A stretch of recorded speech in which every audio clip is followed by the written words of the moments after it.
कैसे हैं आप सब। स्वागत है आपका टीचिंग इंस्टीट्यूट में। बात करेंगे आज हम लोग एनसीईआरटी ईवीएस प्रैक्टिस सेट। आज हम करेंगे प्रैक्टिस सेट। आज हमारा पेपर 1 का है। प्रैक्टिस सेट नंबर आज तीसरा है। इससे पहले हमने आपके लिए प्रैक्टिस सेट पहला और दूसरा अपलोड कर दिए हैं। सीडीपी का भी हम क्लास लगभग 4 क्लास कर चुके हैं। ईवीएस की क्लास चालू है, मैथ्स की क्लास चालू है। सीडीपी की लेक्चर वीडियो आपको हम प्रोवाइड कर चुके हैं। सभी चीज़ों का इस वीडियो के डिस्क्रिप्शन बॉक्स में लिंक मिल जाएगा, प्लेलिस्ट, वहाँ पर जाके आप सभी चीज़ देख सकते हैं सीटेट 2021 2022 की। ऐसे क्वेश्चन आप करेंगे तो 130 प्लस मार्क्स आने की गारंटी है, क्योंकि आप पहले प्रैक्टिस सेट देखें, उसके बाद नोट्स लें, उसके बाद डेली आपको प्रैक्टिस सेट जो यहाँ पे मिलती है, लेक्चर वीडियोस आप देखें, नोट्स लें, उसके बाद आपको प्रैक्टिस सेट में भाग लें। आप 100% 130 प्लस मार्क्स 100% लाएंगे, इसमें कोई शक नहीं। तो चलिए आज का पहला क्वेश्चन देखते हैं। इस वीडियो का फ्री पीडीएफ अगर आप लेना चाहते हैं तो इस लास्ट वीडियो के आखिर में आपको वीडियो के डिस्क्रिप्शन बॉक्स में आपको लिंक मिल जाएगा टेलीग्राम का। वहाँ पर आप टेलीग्राम को ज्वाइन कर लेंगे। उसके बाद आपको वहाँ पर पीडीएफ डाउनलोड कर लेंगे। मैं वहाँ पर पीडीएफ का दे दूँगा। तो चलिए आज का पहला क्वेश्चन देखते हैं। प्राथमिक कक्षाओं में पर्यावरण अध्ययन करने के लिए निम्नलिखित में से कौन सा संबंधित है। पेडागोजी का सेक्शन है। ईवीएस 30 नंबर के पूछे जाते हैं। ठीक है, ईवीएस 30 नंबर में 15 नंबर के आपको कंटेंट होते हैं जो कक्षा 3 से एनसीईआरटी 3 से 5 तक के पूछे जाते हैं। और दूसरी यहाँ पर 15 नंबर जो आते हैं वो पेडागोजी सेक्शन से आते हैं। पेडागोजी सेक्शन का मैं आपको लगभग 30 ऐसे ट्रिक बताऊंगा, टैग बताऊंगा। टैग जो 30 टैग में से आप यहाँ पर 15 क्वेश्चन अगर लेक्चर पेडागोजी सेक्शन से पूछेंगे तो 15 में से आप 100% कर लेंगे। तो इसके लिए आपको नोट्स ले लेनी चाहिए। नोट्स लेने के बाद आप आराम से तैयारी जारी रखें। तो पहला ऑप्शन देखेंगे हम लोग।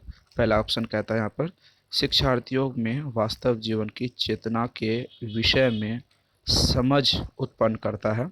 बी है यहाँ पर शिक्षार्थियों में सामाजिक मूल्यों एवं भावनाओं का विकास करना ताकि वे स्वस्थ स्पर्धा के लिए तैयार हो सके। ऑप्शन सी देखेंगे शिक्षार्थियों को प्रश्न पूछने के लिए प्रेरित करना। ऑप्शन डी देखेंगे उपरोक्त सभी। तो यहाँ पर आपके सामने ऑप्शंस है, आपको राइट आंसर बताने हैं। प्राथमिक कक्षाओं में पर्यावरण अध्ययन के लिए निम्नलिखित कौन सा उद्देश्य होनी चाहिए। हम यहाँ पर आज 15 क्वेश्चन आपके लिए प्रैक्टिस सेट में लाए हैं। 15 क्वेश्चन में आपको 12 क्वेश्चन कम से कम करने हैं, तभी आपको अच्छी स्ट्रेटजी के साथ एग्ज़ाम्स में नंबर ला पाएंगे। नोट्स लेने के लिए मैं लास्ट में, इस वीडियो के लास्ट में मैं आपको नंबर बता दूंगा, वहाँ पर जाके आप नोट्स ले सकते हैं। तो चलिए इसका राइट आंसर होगा, क्या उद्देश्य होने चाहिए पर्यावरण का। शिक्षार्थियों में वास्तविक जीवन की चेतना का विषय उत्पन्न करना, ये सही बात है। अगर जो विद्यार्थी है उसको रियल लाइफ में किसी चीज़ का चिंतन, मनन, चेतना, उसके लाभ और हानि के बारे में जानने की ज़रूरत होनी चाहिए, ये पर्यावरण का उद्देश्य है। ऑप्शन भी देखते हैं। शिक्षार्थियों में सामाजिक मूल्यों की भावनाओं का विकास ताकि स्वस्थ स्पर्धा के लिए तैयार हो सके। अगर मैं यहाँ पर टैग की बात करूँ तो वास्तविक जीवन की चेतना एक टैग है, पॉजिटिव टैग वर्ड है। यहाँ पर सामाजिक मूल्यों की भावना, ये भी पॉजिटिव टैग वर्ड है आपको यहाँ पर। ठीक है, शिक्षार्थियों को प्रश्न पूछने के प्रेरित करना, ये तो 100% पॉजिटिव टैग वर्ड है। मतलब यहाँ पर ऑप्शन ए बी सही, तीनों सही है। तो इस हिसाब से आपके राइट आंसर हो जाएंगे ऑप्शन नंबर डी। चलिए क्वेश्चन आगे देखते हैं हम लोग। क्वेश्चन आगे कहता है कल्पनापरक बनाने या पूर्वानुमान लगाने से शिक्षार्थी क्या होते हैं। ऑप्शन ए है वास्तविक जीवन की चेतनाओं को समझने योग्य बनते हैं, विषय की आधारभूत अवधारणाओं को सीखने योग्य बनते हैं, वे व्यवहारिक कौशलों का विकास होता है, अगले स्तर के अध्ययन के लिए तैयार होते हैं। कल्पनापरक एवं पूर्वानुमान लगने से विद्यार्थियों में क्या होते हैं, यहाँ पर आपको ये क्वेश्चन पूछा गया। तो इसका राइट आंसर आप जल्दी बताइए, ऑप्शंस आपके सामने हैं।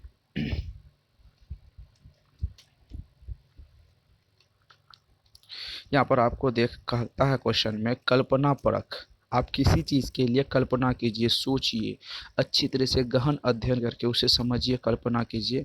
ख्वाब ख्वाब जैसे हम जिसे देखते हैं, पूर्वानुमान लगाइए, इसका एक अनुमान लगाइए कि अगर ऐसा होगा तो वैसा नहीं होगा, वैसा होगा तो वैसा होगा। इस संबंध में शिक्षार्थी को क्या लाभ होते हैं?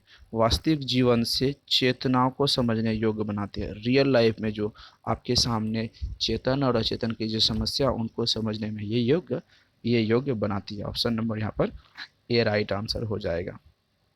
कितना बेस्ट क्वेश्चन है। आगे बात करेंगे, निम्न में से कौन सा कौशल पूछताछ आधारित प्रत्यक्ष अनुभवों का केंद्र बिंदु नहीं है? यहाँ पर नेगेटिव क्वेश्चन पूछा गया था। नेगेटिव क्वेश्चन का मतलब है 3 क्वेश्चन आपके सही होंगे, एक गलत होंगे, गलत वाले को हम लोग ढूंढेंगे। आपको भी पता है नई शिक्षा नीति कहती है कि पेडागोजी क्वेश्चन ज़्यादा पूछेंगे। आप क्या करेंगे? तर्क वाले क्वेश्चन ज़्यादा पूछेंगे जो पेडागोजी का सेक्शन आएगा। तो यहाँ पर पेडागोजी का सेक्शन आएगा तो कहीं ना कहीं आप पेडागोजी का आसानी से लगा सकते हैं, क्योंकि पेडागोजी में याद करने के लिए नहीं होता है कि आप ऐसे याद करेंगे वो याद करेंगे, बिल्कुल भी यहाँ पर ऐसा नहीं होता है पेडागोजी सेक्शन में। ठीक है, तो चलिए इसका ऑप्शन देख लेते हैं। पूर्वानुमान, निर्धारण, निष्कर्ष निकालना, अवलोकन। आपके सामने ऑप्शंस हैं, राइट आंसर बताइए आपके सामने क्या राइट आंसर होगा। क्वेश्चन कहता है निम्न में से कौन सा कौशल पूछताछ आधारित पर है? ये क्या है? निर्धारण होगा। क्या है? पूर्वानुमान पूछताछ में नहीं होगा। निष्कर्ष आप पूछ के नहीं निकाल सकते, निष्कर्ष अपने मंथन से निकालते हैं। अवलोकन नहीं कर सकते, यहाँ पे निर्धारण होगा।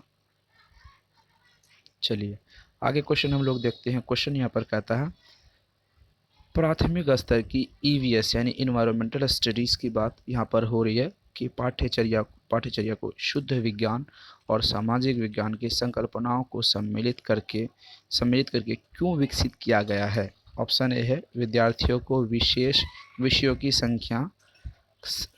संख्या सकल्याणवादी ढंग से देखने योग्य बनाने के लिए। ऑप्शन बी है पढ़ाई के विषयों को संख्या को कम करने के लिए। सी है विद्यार्थियों के बस्ते को बोझ कम करने के लिए। डी है यहाँ पर विषय अध्यापकों की आवश्यकता को कम करने के लिए। तो राइट आंसर क्या होंगे? आपके सामने ऑप्शंस हैं, जल्दी अपना राइट आंसर बताइए क्या होंगे। तो यहाँ पर आपके लिए राइट आंसर हो जाएगा ऑप्शन नंबर ए, शिक्षार्थियों के विषय की संख्या संकल्याणवादी ढंग से देखने योग्य बनाने के लिए। ठीक है, चलिए आगे बात करते हैं।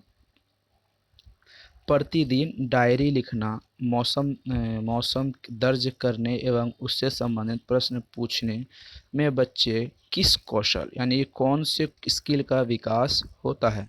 अनुमान लगाने का कौशल, लेखन कौशल, संप्रेषण कौशल, मापने का कौशल। प्रतिदिन अगर आप डायरी लिखते हैं, मौसम संबंधी जानकारियों को दर्ज करते हैं, उससे संबंधित प्रश्न पूछते हैं, तो आपको कौन से कौशल, कौन से स्किल का यहाँ पर विकास होगा? जल्दी अपना राइट आंसर बताएंगे, जल्दी अपना राइट आंसर बताइए। आपके हिसाब से क्या राइट आंसर होने वाले हैं? यहाँ पर आपके क्या हो जाएंगे, जब आप डायरी लिखेंगे, मौसम संबंधित समस्याओं को दर्ज करेंगे, मौसम संबंधी हाल को वहाँ पर दर्ज करेंगे, इससे संबंधित प्रश्न पूछेंगे। जब आप प्रश्न पूछेंगे तो आपके संप्रेषण यानी किसी से बात करने की जो विधा है, संप्रेषण आदान प्रदान करना, वो वाली कौशलों का विकास होगा। ठीक है, चलिए आगे बात करते हैं हम लोग। पर्यावरण अध्ययन को सार्थक बनाने हेतु भिन्न भिन्न पद्धतियों, क्रियाकलापों एवं भिन्न शिक्षण सामग्रियों का प्रयोग किया जाता है। यह किस सिद्धांत पर आधारित है? क्रियाशीलता का सिद्धांत, निश्चित उद्देश्य का सिद्धांत, व्यक्तिगत भिन्नता का सिद्धांत, आवृत्ति का सिद्धांत। राइट आंसर जल्दी बताइए क्या हो जाएंगे।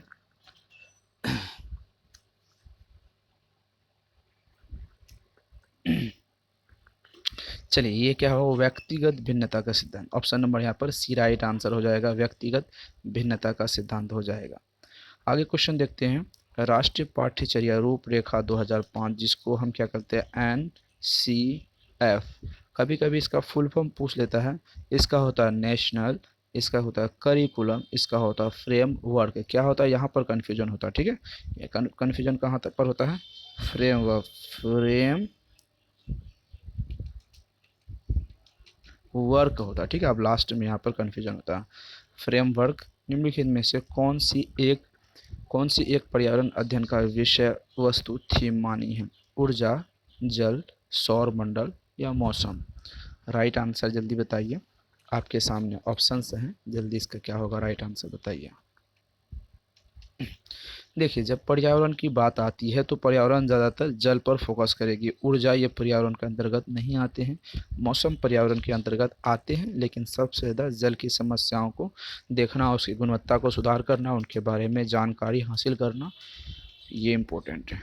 आगे क्वेश्चन हम लोग देखेंगे। क्वेश्चन कहता है, पेड़ों के 5 लाभ लिखिए। इस प्रश्न की प्रवृत्ति कैसी है?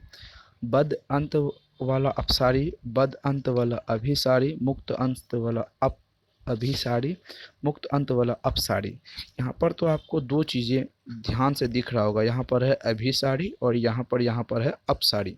ठीक है, ये दो दिख रहा होगा, अभिसारी और यहाँ पर है अपसारी।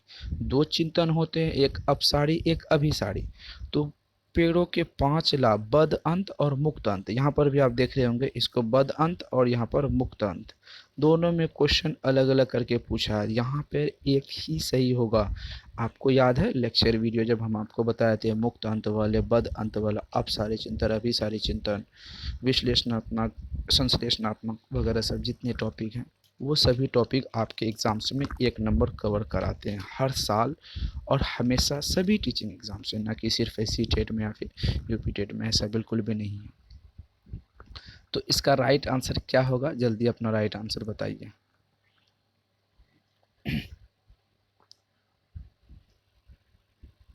चलिए यहाँ पर देख लेते हैं क्या हो जाएगा। ऑप्शन नंबर यहाँ पर हो जाएगा बद अंत वाला अपसारी, बद अंत वाला अभिसारी। तो ये दो चीज़ों में कन्फ्यूजन ज़्यादा है, तो क्या राइट आंसर हो जाएगा यहाँ पर बद अंत वाला अभिसारी। अपसारी क्या होता है? मुक्त अंत वाला। ठीक है, यहाँ पर अपसारी क्या होता है? मुक्त अंत वाला। ये लाइन सही है, पर यहाँ पर 5 लाभ लिखें, सिर्फ और सिर्फ 5 लाभ लिखने के लिए कहा है। जहाँ पर सीमित हो वो अभिसारी हो जाएगा, जहाँ पर विकसित हो वो अपसारी हो जाएगा, क्योंकि वो हमने आपको टैग बताया था। अपसारी का मतलब होता है अप मतलब होता है ऊपर की ओर बढ़ना। जब आप ऊपर की ओर बढ़ते हैं तो वहाँ पर आपके जो होते हैं ज्ञान की जो भंडार होते हैं वो धीरे धीरे वो भी बढ़ती चली जाती है, वो भी रुकती नहीं। तो अपसारी मतलब बहुत ज़्यादा ज्ञान। वहाँ पर क्वेश्चन में कहा था सिर्फ 5 लिखने के लिए, तो वो अभिसारी में आ जाएगा। ठीक है, चलिए आगे क्वेश्चन हम लोग देखते हैं। पर्यावरण अध्ययन में बच्चे शिल्पकला एवं चित्रकला को समूह में सीखना विशेष रूप से पसंद करते हैं, क्योंकि यह सहपाठी अधिगम को बढ़ावा देता है, यह सामाजिक अधिगम को बेहतर बनाता है। जब बच्चे की सृजनात्मकता की प्रशंसा की जाती है तो वे खुश होते हैं, उनके प्रति प्रेरित होते हैं। ऑप्शन नंबर उपरोक्त डी बेस्ट क्वेश्चन मैं मानता हूँ ईवीएस में बेस्ट क्वेश्चन। ऐसे क्वेश्चन आपको बहुत जल्द हमेशा देखने के लिए नहीं मिलेंगे। ठीक है, ऐसे क्वेश्चन, क्योंकि ऐसे क्वेश्चन में आपकी जो नॉलेज होती है ना वो उभर कर बाहर आती है। बहुत ज़्यादा नॉलेज की ज़रूरत मतलब नॉलेज इसमें उभरती है और अच्छा भी लगता है ऐसे क्वेश्चन को सुनने में और पढ़ने में। जल्दी अपना राइट आंसर बताएंगे, क्या राइट आंसर यहाँ पर होने वाले हैं। चलिए इसका राइट आंसर जल्दी बताएंगे क्या होंगे। यहाँ पर होगा बच्चे की सृजनात्मकता एवं प्रशंसा की जाए तो वह बहुत खुश होते हैं। यहाँ पर बच्चे अपने शिल्पकला को, चित्रकला को समूह में सीखता है। समूह में सीखने के जब कोई एक सहपाठी या उसका दोस्त किसी बच्चे को जो तारीफ़ करती है तो उनकी क्रियोसिटी और उनकी प्रशंसा में वो और अच्छे काम करने लगते हैं। यहाँ पर यह कहता है। चलिए आगे क्वेश्चन हम लोग देखेंगे। आगे हम लोग क्वेश्चन कहता है, निम्नलिखित में से उपागमों में से किसका पर्यावरणीय अध्ययन अनुमूलन नहीं किया जाता? मूर्त से अमूर्त, सरल से कठिन, स्थानीय से वैश्विक, अमूर्त से मूर्त। आपके सामने ऑप्शंस हैं, राइट आंसर आप बताइए, आपके सामने क्या राइट आंसर होने वाले हैं। जल्दी अपना राइट आंसर बताइए, क्या राइट आंसर हो जाएंगे। यहाँ राइट आंसर आपके हो जाएंगे ऑप्शन नंबर अमूर्त। क्या हो जाएंगे? अमूर्त से मूर्त राइट आंसर हो जाएंगे। ठीक है, चलिए आगे क्वेश्चन हम लोग देखेंगे।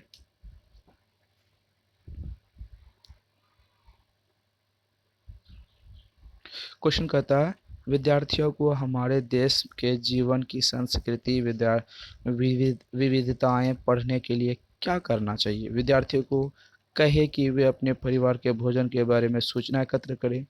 वे विभिन्न प्रकार के खाने की चीज़ों को चित्रों व फ्लैश कार्ड दिखाएं। यहाँ पर ऑप्शन सी है, वे अपने देश के विभिन्न राज्यों के विभिन्न लोगों द्वारा खाए जाने वाले विविध विविध भोजन होगा। विविध भोजन के बारे में विद्यार्थियों को एक परियोजना दें। विद्यार्थियों से पूछना कि उन्हें क्या खाया है और उनके बाद चर्चा करना।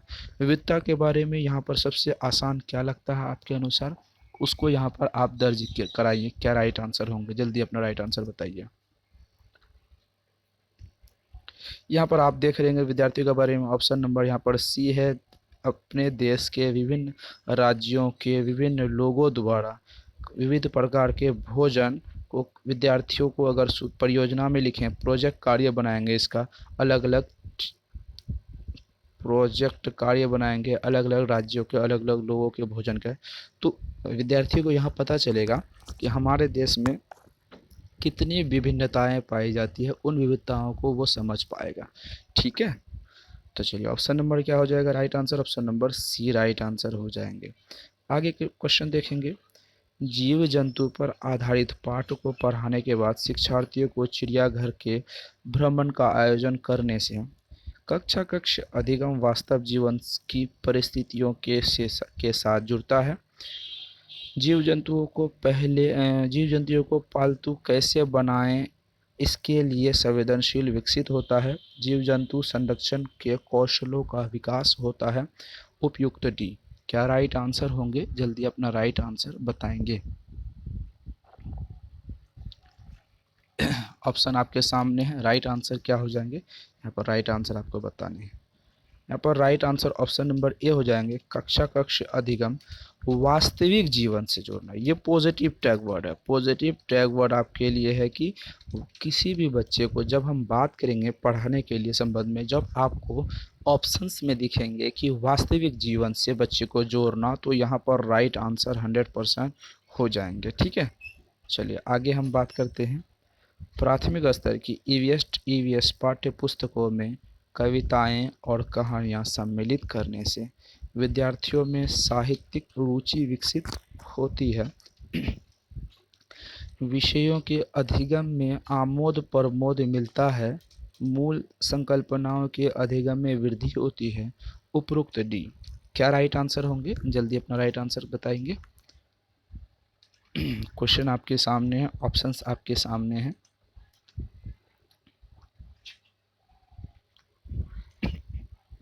चलिए इसका राइट आंसर देंगे, ऑप्शन नंबर यहाँ पर बी हो जाएगा। विषय के अधिगम में आमोद प्रमोद मिलता है। ठीक है, कि सम्मिलित करने से कविता कहानियाँ, जहाँ पर भी आपको कविता कहानी मिले और क्वेश्चन में और ऑप्शन में आपको आमोद प्रमोद मिले, तो वो ऑप्शन आपके लिए राइट हो जाता है। ठीक है, आगे क्वेश्चन बात करेंगे। पर्यावरण जागरूकता का किसके द्वारा सृजन किया जा सकता है। व्याख्यान, क्षेत्रीय भ्रमण, सामूहिक वार्तालाप, अध्ययन। तो यहाँ पर आपको सोचने वाली बात नहीं है, 5 सेकंड में इसका राइट आंसर बताएंगे, क्योंकि नोट्स में इस तरीके से जो डिटेलिंग है अच्छी तरीके से डिटेल में किया गया है। तो यहाँ पर राइट आंसर आपके हो जाएंगे जागरूकता के बारे में, क्षेत्रीय भ्रमण के बारे में आप राइट आंसर देंगे। क्वेश्चन कहता है अभिप्रेरणा। अभिप्रेरणा क्या है। ऑप्शन नंबर यहाँ पर ए होगा, बच्चों में सीखने के प्रति रुचि का विकास करती है। बी है, बच्चों की स्मरण शक्ति को मजबूत करती है। सी है, यहाँ पर बच्चों को एक दिशा में सोचने की योग्यता को विकसित करती है। डी है, यहाँ पर पिछले सीखे हुए को नए अधिगम से अलग करती है। तो आपके सामने ऑप्शन है, आप अपना राइट आंसर जल्दी बताइए, क्या राइट आंसर हो जाएगा। अभिप्रेरणा क्या है। अभिप्रेरणा हम आपको क्वेश्चन पढ़ा चुके हैं लेक्चर वीडियो में। यहाँ पर right answer option number A हो जाएगा, बच्चों के सीखने के रुचि का विकास करती है। अभिप्रेरणा क्या करती है, बच्चों के रुचि को सीखने का विकास अभिप्रेरणा करती है। तो आज हमने कितने क्वेश्चन किया, आज हमने 15 क्वेश्चन किया। 15 में से आपको कमेंट सेक्शन में या फिर इस नंबर के व्हाट्सएप ग्रुप में आपको बताने हैं व्हाट्सअप करके कि ग्रुप में आप ज्वाइन कर लेंगे। वहाँ पर ईवीएस लिखेंगे, ईवीएस प्रैक्टिस सेट नंबर कितना होगा, जितना प्रैक्टिस सेट के नंबर है उतना लिखेंगे, आपके कितने मार्क्स आए वो आप लिख सकते हैं। तो टीचिंग इंस्टीट्यूट यूट्यूब चैनल को सब्सक्राइब कर लेंगे, बेल आइकन को प्रेस करके वीडियो को लाइक एंड शेयर ज़रूर करेंगे। C TET, UP TET, B TET, J TET, H TET सभी टीचिंग एग्ज़ाम्स, जैसे कि आपके सामने अभी कौन से एग्ज़ाम्स है, आपके सामने अभी सी टेट की एग्ज़ाम्स हैं, सी टेट की एग्ज़ाम्स होने वाली है, यूपी टेट की एग्ज़ाम्स 28 नवंबर को होने वाली है। तो सभी टीचिंग एग्ज़ाम्स के लिए, और उसके बाद U TET Uttarakhand teacher exam teaching exams होने वाली है। तो इन टीचिंग एग्ज़ाम्स के एचपी टेट की एग्ज़ाम्स होने वाली है। सभी टीचिंग एग्ज़ाम्स के लिए अलग अलग प्लेटफॉर्म में अलग अलग नोट्स तैयार कर चुके हैं। तो यहाँ पर नए सिलेबस के आधार पर आप नोट्स ले सकते हैं। कंप्लीट नोट्स यहाँ पर मिलेगा सभी सब्जेक्ट का एक साथ में आपको 7634993536 नंबर पर आप व्हाट्सअप करके कंप्लीट नोट्स ले सकते हैं। अगर आप नोट्स लेते हैं, नोट्स लेने के बाद आप प्रैक्टिस करते हैं और लेक्चर वीडियो कंटिन्यू देखते हैं, तो आपको यहाँ पर 100% सफलता की गारंटी ली जाती है विथ माई गारंटी। क्योंकि नोट्स सबसे इम्पोर्टेंट है यहाँ पर, lecture video and practice set जो हम डेली करते हैं, ये तीनों चीज़ करेंगे तो आप, क्योंकि एक भी पेपर यहाँ के आपके नहीं छूट रहे हैं। मैथ आपके कंप्लीट कराए जा रहे हैं, ईवीएस कंप्लीट कराए जा रहे हैं, सीडीपी कंप्लीट कराए जा रहे हैं, हिंदी कंप्लीट कराई जाएगी, इंग्लिश कंप्लीट कराई जाएगी। सभी सब्जेक्ट यहाँ पर कॉन्सेंट्रेट के रूप में एक अच्छी तरीके से सरल लैंग्वेज में आपको तैयार करवा दी जाती है। तो फिर मिलते हैं अगले वीडियो में। इस नंबर पे आप व्हाट्सएप करके नोट्स ले सकते हैं। ठीक है, थैंक यू।